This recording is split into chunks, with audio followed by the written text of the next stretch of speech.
How did you guys first become friends? Well, we met through the label. We was introduced through the label, and then after that we just hit it off. We became real close like brothers. We spent a lot of time together after that. You know what I mean? A lot of time. So yeah, but we was originally introduced up there. You know what I'm saying, by people at the label. And you guys just naturally, the combination was just phenomenal. And of course, when you was on the Ghetto Boys, Till Death Do Us Part, my favorite track was Straight Gangsters. I mean, that whole album was full of bangers, But right. That was my favorite track. What was it like? Working with him again. Was there almost thoughts of you guys doing another Convicts album at the time too, or was he just hey man, we need you for the song, you'd be perfect for it? How did that turn out? Well, like I say, we had became close. We had became really like brothers. So when I was doing the album, we had just came back from Los Angeles. We was out there recording for Death Row at the time. And I came back to Houston to do the Ghetto Boys project. And it was just about getting my brother on the song, you know what I'm saying? Taking him along for the ride, letting him get some shine, That's why I had put him on that song, that particular song. Thought it was a good song, and I just wanted him to get some shine and enjoy that come up as well. Yeah.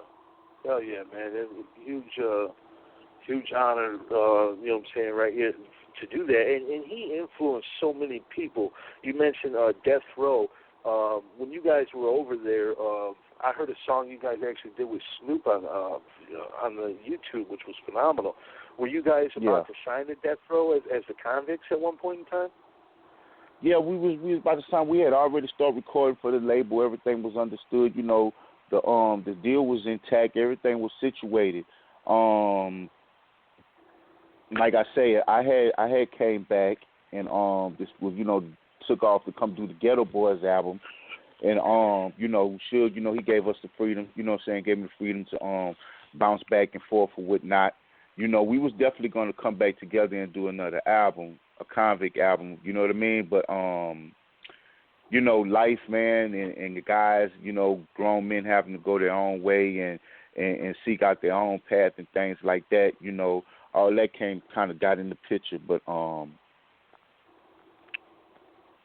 excuse me, I'm sorry, man. I'm trying to get this phone situated, but I'm not to get off the subject though. But what was the tail end of your question again? Basically, if you guys were gonna do a Convicts album over there at Death Row. Yeah, definitely. We had already from the time we had arrived there in Los Angeles, man. We had hit the ground recording. You know what I'm saying? So yeah, we was definitely in motion to get that Convict album out. Like I said, I had delayed the process when I came back to do the Ghetto Boys project. But yeah, we was definitely looking forward to releasing that album on Death Row. Matter of fact, we had quite a few different songs. We had recorded out there, that was going to be used for Death Row projects, like Mr. Officer. That I put on the Ghetto Boys album, that was going to be on the Chronic, and then we had a few more songs, Straight Gangsterism. They was considering that one, but like I said, I had came back to do the Ghetto Boys album, so I brought that music back with me. Yeah, definitely. Well, that's history, that knowing that music is out there somewhere. Hopefully it sees the light of day. But exactly. That's what we're talking about, man. That's history right now. Rest in peace, 3-2. Hell of a, like I said, hell of an influence on the game. And even Snoop, he gave him props. So I thought that was cool because, Snoop admitted that he got a lot of game from him.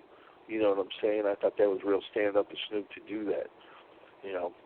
Yeah. A lot of people give him credit.